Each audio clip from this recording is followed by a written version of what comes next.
ઇસ્લામ ધર્મના મહાન અને અંતિમ પૈગંબર હજરત મોહમ્મદ સાહેબના 1500મા જન્મદિવસે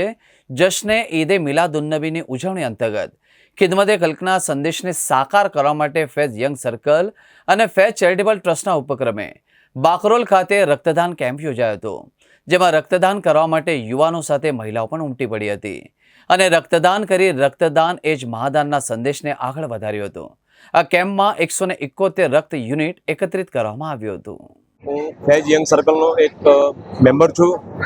સૈયદી સરકાર મુશ્તાક અલી બાવા સાહેબ, સૈયદી સરકાર વાહિદ અલી બાવા સાહેબ,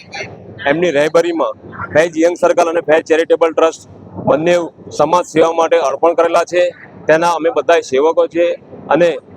આજ રોજ અમારા હુજૂર નબી પાક સરકાર સલ્લલ્લાહુ અલૈહિ વસલ્લમ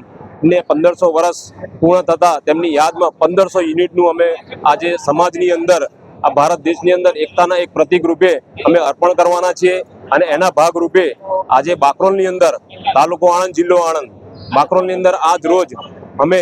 આણંદની રેડક્રોસ અને નડિયાદની એનડી દેસાઈ બંને બ્લડ બેંકોને આમંત્રિત કરી અને અમારા થકી અહીંયાથી જેટલું પણ બ્લડ એકત્રિત થાય એ બ્લડ અમે સમાજ સેવા માટે અર્પણ કરી રહ્યા છીએ।